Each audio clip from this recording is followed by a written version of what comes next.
This is practice midterm, practice final, and this is in the comprehensive part of that practice final. This is another true-false question, number 12. It's one of the ones that's not covered on the previous midterms. So, and the question is, or the statement is, the conductivity of a semiconductor increases with increasing temperature.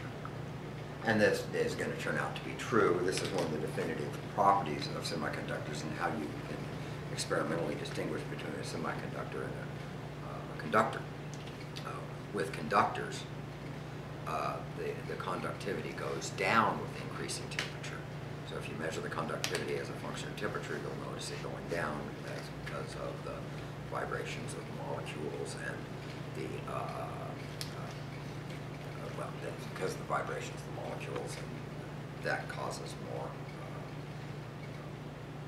resistance in the material.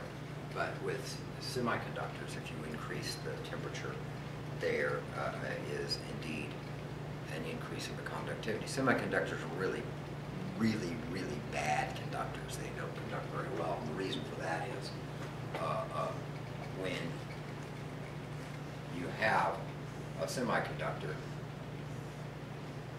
the molecular orbitals of the element, or the elements, combine together and into overlapping.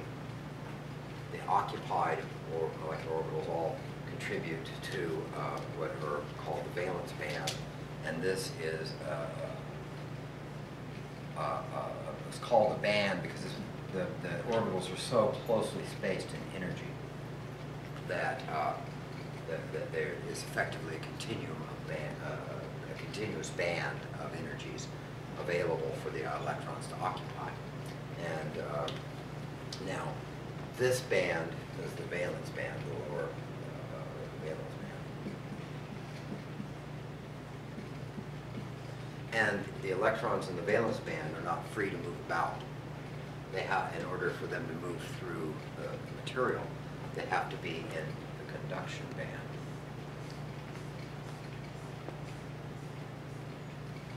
So this is sort of like bonding and anti-bonding combination, but these are called conduction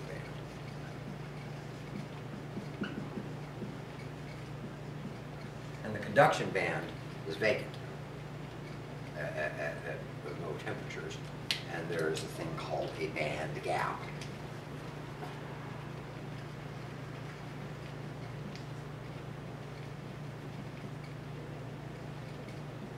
Which is the difference in energy. The energy over here.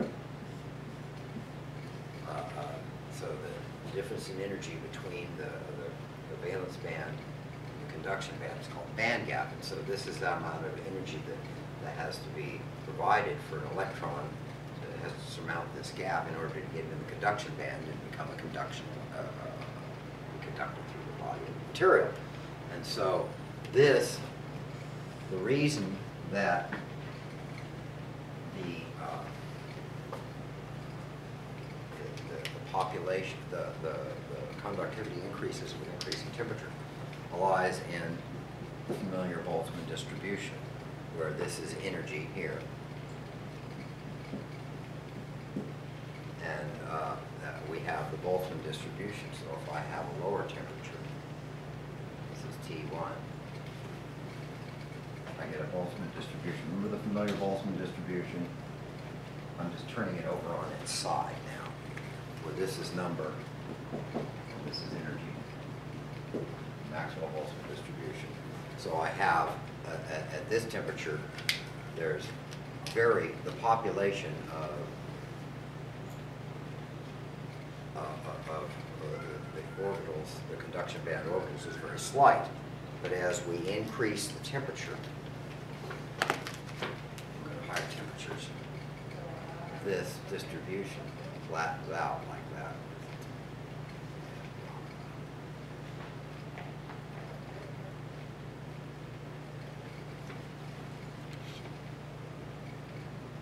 And the familiar behavior of the Boltzmann distribution is this is T2.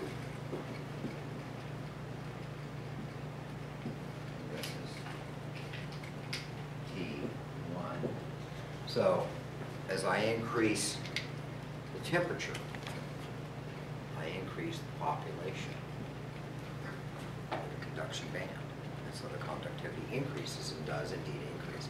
Very slightly. This is exaggerated, but this is why the conductivity increases with increasing temperature. It's because of the familiar Boltzmann distribution and its effects. So this is indeed a true statement. So we would fill in the bubble on your Scantron corresponding to A, and probably write a hard copy on the test just to make sure that there's not a problem.